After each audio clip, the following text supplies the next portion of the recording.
Live from New Delhi, you're watching DD India Live, India's voice to the world. I'm Preeti Kaur. Coming up in the next 30 minutes. Donald Trump safe after another apparent assassination attempt at a Florida golf club.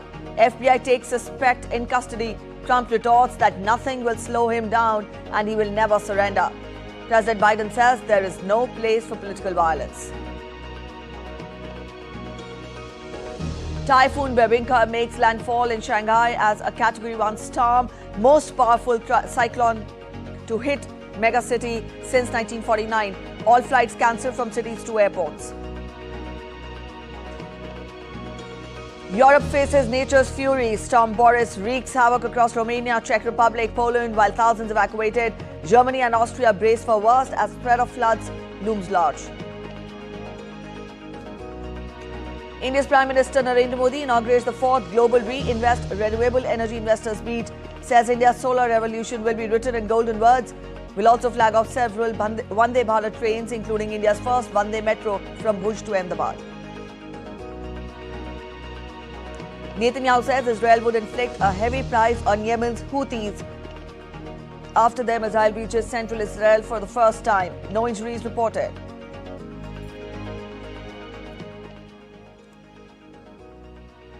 They should have known by now that we were exacting a heavy price for every attempt to harm us. And in sports, defending champions India to take on South Korea in the semi-finals of the Asian Champions Trophy. Pakistan to take on China in the first semi-final.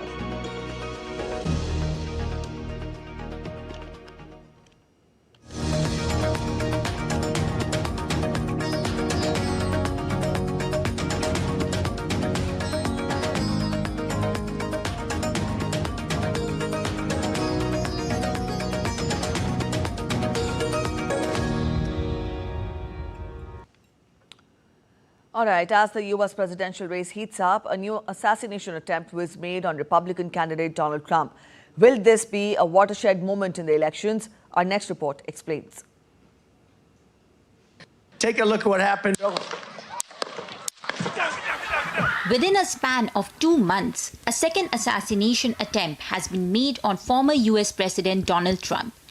After a gunman tried to kill him at a rally in Pennsylvania, a shooter now tried to assassinate Trump while he was golfing in West Palm Beach, Florida. Secret Service agents were quick to spot the gunman in bushes a few hundred yards from where Trump was playing. The suspect, identified as 58-year-old Ryan Routh, fled the spot in an SUV. He was later tracked down and is now in custody. We have somebody in custody right now that is a potential suspect. We got a little bit more work to do on it, but as we usually do, as soon as we decide that we're going to book him into the county jail and the charges that he's going to be booked into, we'll get those to you and we'll get a picture of him and we'll get you his background. Trump has assured his supporters that he was well and safe. Those condemning the incident included Trump's Democratic rival Vice President Kamala Harris, who said that she was deeply disturbed by the assassination attempt. President Joe Biden said that he has directed his team to continue to ensure that Secret Service has every resource necessary to ensure Trump's continued safety. While an investigation is underway, the motive remains unclear so far. The assassination attempt has reignited the debate over gun laws in the US, but its political repercussions are expected to be far less than that of the previous attempt on Trump's life. The July 13th assassination attempt became a turning point in the US elections. Thousands of people along with television cameras witnessed the incident, which galvanized Trump supporters. Few days after the shooting, Biden dropped out of the presidential race, handing the baton to Kamala Harris. The actual impact of the latest assassination attempt on Trump, which happened outside of public view on the US presidential race, is open to debate and speculation. But one thing is clear. The incident has once again highlighted the risk of violence in this highly polarized poll. Bureau Report, DD India. Ryan Routh, who the U.S. identified as the suspected would-be assassin of former President Donald Trump, said in an interview with news agency AFP in Kyiv back in 2022 that Russian President Vladimir Putin is a terrorist and must be ended. Putin is a terrorist, and he needs to be ended. So we need everybody from around the globe to stop what they're doing and come here now and support the Ukrainians to end this war.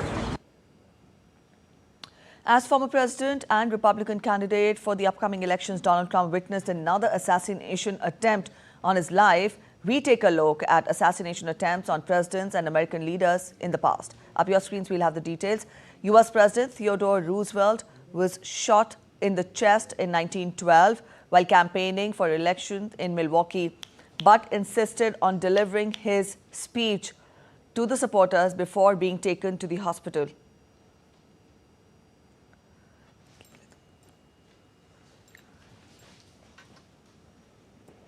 While President Gerald Ford survived 2 attempts on his life in less than 3 weeks in 1975 without being hurt. Former President Ronald Reagan was shot in 1981 outside the Hilton Hotel in Washington. Reagan was wounded when one of the bullets bounced off a limousine and struck him under the left armpit. Donald Trump survived an attempt on his life during a campaign speech in Pennsylvania on July 13th. When shots rang out, Trump was shot in the ear. Robert F. Kennedy, who was the brother of former President John F. Kennedy, was a U.S. presidential candidate and a senator. Kennedy was assassinated in 1968 by a gunman in the Ambassador Hotel in Los Angeles.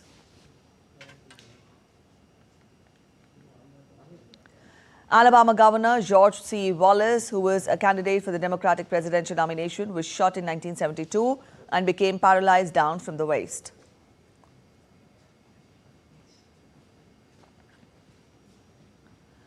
Typhoon Bebinca made landfall in Shanghai on Monday morning as a Category 1 storm, the most powerful tropical cyclone to directly hit in more than 7 decades.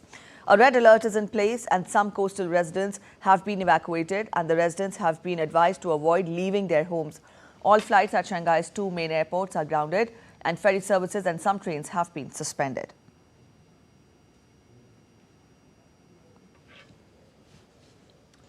Shanghai's flood control headquarters told that they had already received dozens of reports of the incidents related to the typhoon, mostly fallen trees and billboards. The typhoon could be the strongest tropical cyclone to hit Shanghai since Typhoon Gloria in 1949.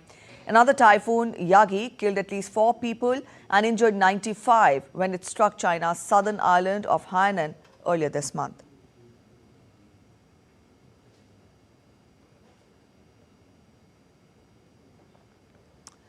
Some parts of the Czech Republic and Poland faced the worst flooding in almost 3 decades as towns evacuated thousands of residents due to Storm Boris.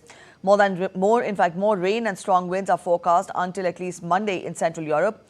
250,000 Czech homes were without power. Authorities are on high alert with more rain anticipated.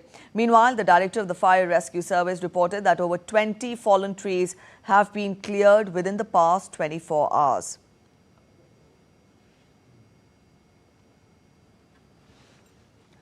A bridge collapsed in the historic Polish town of Glucolazy near the Czech border, and 1,600 residents were evacuated after local rivers reached record high levels on Sunday. 1 person died in Kłodzko County, which Prime Minister Donald Tusk said was the worst hit area of the country after meeting officials in the main town. The situation is indeed still very dramatic in many areas, as you yourself all reporting on throughout the day. The most dramatic situation is in the Kłodzko Valley, in Kłodzko County, that is, of course, Stony Salaski and Ladakh. Germany and neighbouring Austria have been bracing for floods as water levels in rivers rise above the danger mark amid heavy rainfall. In Germany, the largest state of Bavaria, along with other regions bordering Austria, are among the worst hit. A river along the border breached its banks. Authorities declared a warning at level 3 or 4 for southern and eastern Germany. Meanwhile, Austria has declared its entire federal state of Lower Austria an area of disaster due to heavy rainfall. The military has deployed 2,400 officials for flood relief and rescue work. Firefighters have also been involved in installation of emergency shelters.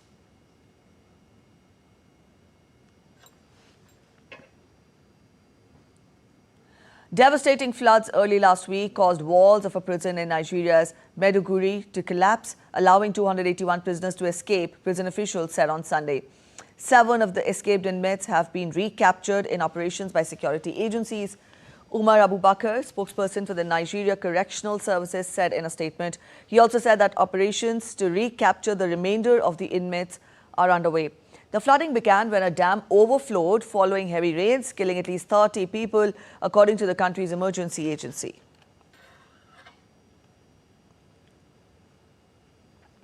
In India, water entered low-lying areas as water level in river Yamuna and Ganga rose in Uttar Pradesh's Prayagraj. In the recent days, Prayagraj has witnessed record-breaking rainfall. The Aarti sites at the Ghats have been inundated by floodwaters. Heavy deluge has caused the Sangam Ghat to submerge. The National Disaster Response Force has launched the rescue operations in the affected areas of the district.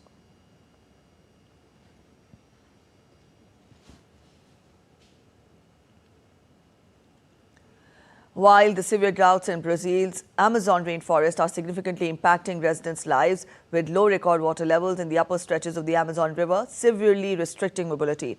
In Manacapuro, the drought has disrupted navigation on the Solimões River, which merges into the Amazon River downstream and serves as a crucial transport route for the town.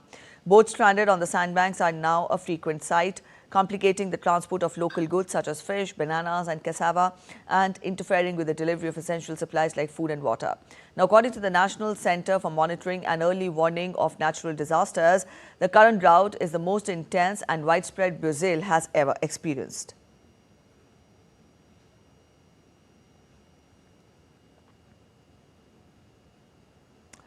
An earthquake of magnitude 6.6 struck off the coast of Port McNeill in Canada's British Columbia. The quake was centered about 265 kilometers south of Prince Rupert at a depth of 33 kilometers beneath the surface. However, there is no warning of tsunami threat after the quake.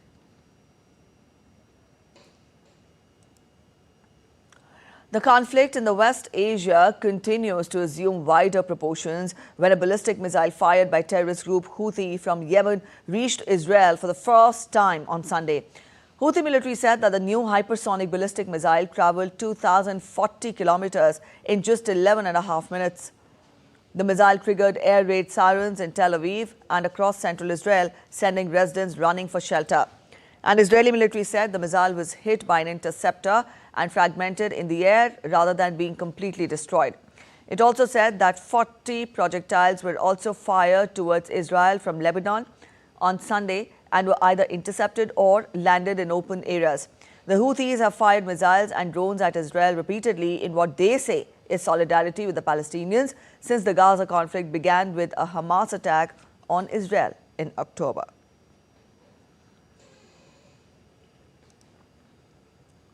Meanwhile, Israeli Prime Minister Benjamin Netanyahu has vowed heavy price for the missile attack, referring to Hodeidah port strikes by Houthis in July. He said that whoever needs a reminder of that is invited to visit the Hodeidah port. Previously, a drone that hit Tel Aviv for the first time in July killed a man and wounded 4 people. And in response, Israeli airstrikes on Houthi military targets near the port of Hodeidah killed 6 and wounded 80. We are in a multi-front campaign against Iran's axis of evil, which is striving for our destruction. Houthis launched a surface-to-surface missile from Yemen into our territory. They should have known by now that we were exacting a heavy price for every attempt to harm us. Anyone who needs a reminder on this matter is welcome to visit the port of Hodeidah. Whoever attacks us will not evade our strike. Hamas is already learning this through our determined action, which will bring about its destruction and the release of all of our hostages. Pope Francis appealed for peace in the Middle East and the release of the hostages. It was his first Angelus prayer since returning from a 12-day trip across Asia and Oceania. The Pope commemorated Hersh Goldberg Polin, a 23-year-old American Israeli who was found dead in Gaza on September 1st, along with 5 other hostages, and expressed his solidarity with his mother, Rachel.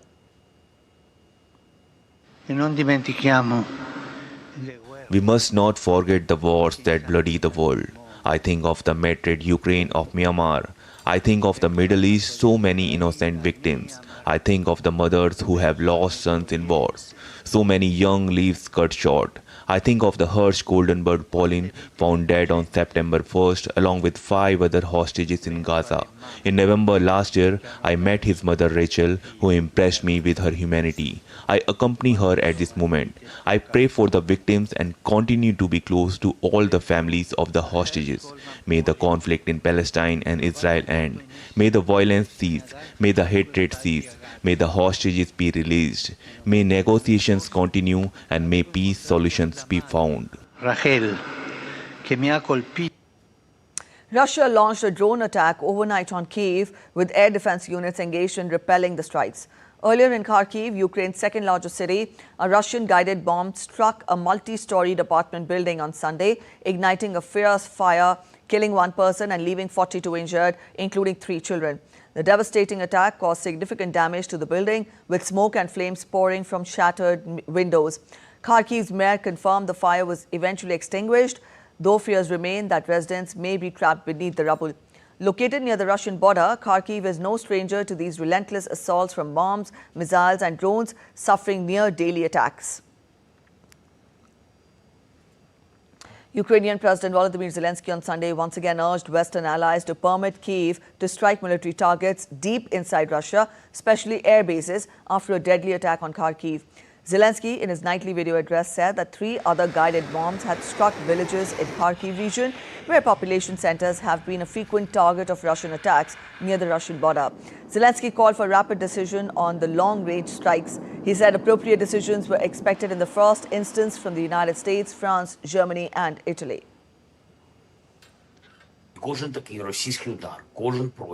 Every Russian strike of this nature, every instance of Russian terror, like today in Kharkiv, this proves that there must be long-range capability and it must be sufficient. We are waiting for appropriate decisions coming primarily from the United States, the United Kingdom, France, Germany, Italy. You're watching DD India Live. We're heading for a short break. But after the break, it's festivities galore as Hindus celebrate Ganesha idol emergence and Muslims worldwide celebrate birth of Prophet Muhammad today.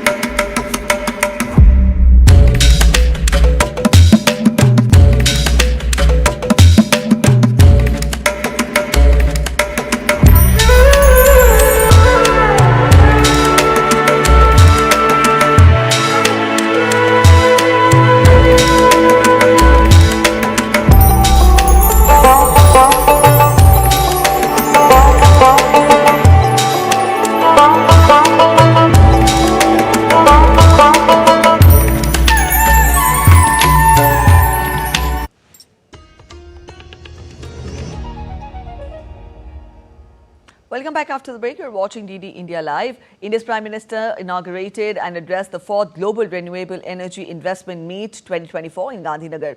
Addressing the event, Prime Minister said that India's solar revolution will be written in golden words. Prime Minister also highlighted India's achievement on climate commitments. The central theme of Reinvest 2024 is Mission 500 Gigawatt, which underscores India's strategic goal to expand its renewable energy capacity significantly by 2030. As the 4th largest country globally in installed renewable energy capacity, India aims to further consolidate its leadership in the global energy transition. The key international partners for this year's event include Australia, Denmark, Germany and Norway. High-level delegations from the US, UK, Belgium, European Union, UAE, Hong Kong and more are also participating, with some delegations led by ministers from Germany and Denmark. Solar power, wind power, nuclear और hydro power के दम पर अपने future को build करने का फैसला लिया है। फ्रेंड्स, भारत G20 में पहला ऐसा देश है जिसने पेरिस में तय क्लाइमेट कमिटमेंट्स को डेडलाइन से 9 साल पहले अचीव कर लिया, 9 साल पहले पूरा कर दिया। और G20 देशों के समूह में हम अकेले हैं जिसने करके दिखाया है। जो डेवलप नेशन नहीं कर पाए वो एक डेवलपिंग नेशन ने दुनिया को करके दिखाया है. India's Prime Minister also visited the exhibition organized at the sidelines of the expo. Gujarat's Chief Minister and Union Minister for New and Renewable Energy also accompanied the Prime Minister. The two-day event will showcase the renewable energy sector's prowess for India and also seek to attract investment in this sector. The exhibition showcased contributions from public and private sectors, state governments and startups. That working opportunities will be abundant, facilitated by a dedicated B2B digital platform for business to business, business to government and government to government interactions.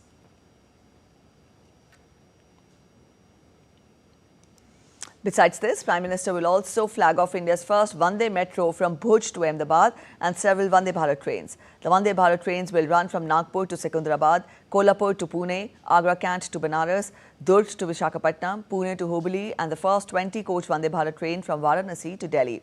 Prime Minister Narendra Modi will also lay the foundation stone and inaugurate developmental projects worth more than 8,000 crore rupees in Ahmedabad. Prime Minister will also sanction over 30,000 houses under Pradhan Mantri Awas Yojana Grameen and release the first installment.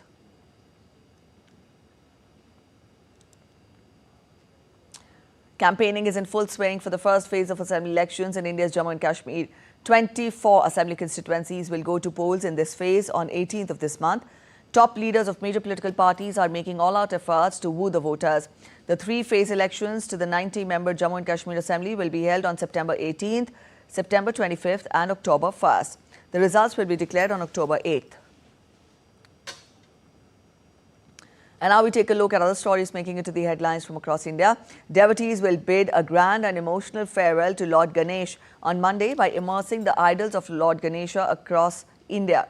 Chants of Ganpati Bappa Moria urging the Lord to return early next year filled the air as devotees took their idols to beaches and artificial water bodies for immersion during Ganesh Visarjan. It is believed that the god who comes to the earthly realms on Ganesh Chaturthi returns to his celestial abode after immersion.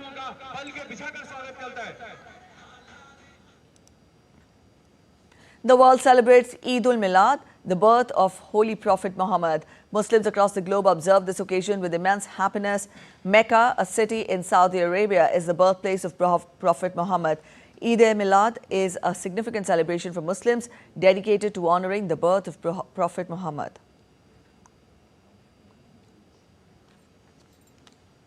All right, let's talk of sports now. In hockey, the battle lines are drawn for the penultimate fight for the Asian Champions Trophy 2024 as India, Pakistan, China and Korea prepare for the semi-finals scheduled in China on Monday. Pakistan will face off against the host side in the first semi of the day at 1:15 p.m. IST. Pakistan stands second in the standings, trailing only the unbeaten India. They kicked off their campaign with a 2-each draw against Malaysia, followed by another 2-each draw with South Korea. On the other hand, China, led by Chen Qian, secured their semi-final spot with a crucial 2-0 win over Japan in the final pool match of the tournament. Also in the second semi-final, defending champions India will take on South Korea at 3:30 p.m. IST. India is the only unbeaten team in the tournament, having defeated China 3-0, Japan 5-1, Malaysia 8-1, Korea 3-1 and Pakistan 2-1. The reigning Asian Games gold medalist is upbeat ahead of the Korea clash. The Southeast Asia Food Carnival is making a welcome return this year, taking place from September 26 to 29th in Macau, China. The 24th edition of the carnival will feature 15 stalls and some local restaurants will serve Southeast Asian cuisine. Also, there will be a selection of Southeast Asian themed cultural activities. The organizers of the event hope that it will support local communities and businesses and bring together members of the Southeast Asian communities in Macau to foster harmony and exchange. The 76th edition of Primetime Emmy Awards honored the best in American primetime television programming. The ceremony was held on Sunday and was the second Primetime Emmy Award ceremony to be held in 2024 as the previous ceremony took place in the year 2023 due to Hollywood strike. Let's take a look at this report by DD India's Diptanshu Kashyap. Historical epic Shogun won the prestigious Best Drama Award at the Emmy Award, while Hack went on to win the Best Comedy Series as Hollywood celebrated the best of American television. While the former won 4 awards this year, the latter won 3. I think that big props to Hiro Sanada for really making sure it was on point, and because we are Japanese, this is what we do. This is what we are. So Hiro really created a place for us to really be our Japanese selves. Although fans of The Bear got disappointed by the victory of Hack, it did win 4 Emmy, including Best Actor for Jeremy Allen White. My beautiful cast, I love you forever. I love to work with you, and I want us to be in each other's lives for forever. I love you so dearly. Other notable Emmy winners of this year include Jodie Foster for True Detective, Elizabeth Debicki for The Crown, Billy Crudup for The Morning Show, and John Oliver for Last Week Tonight. The winners were chosen by nearly 22,000 members of Hollywood's Television Academy. This year's Emmys was hosted by father-son duo Eugene and Dan Levy, best known for their work in Schitt's Creek. Diptanshu Kashyap's report for DD India. All right, that's it in this edition of DD India Live, but let us know your thoughts on the news of the day. For those of you on the go, you can get all the latest news and updates from India and across the world on the DD India mobile app. This app is available on both Android and iOS platforms, and you can download the respective QR codes. We will be back with more news as it breaks here on DD India. I'm Preeti Kaur signing off, and from all of us at In Delhi, thanks for watching DD India Live.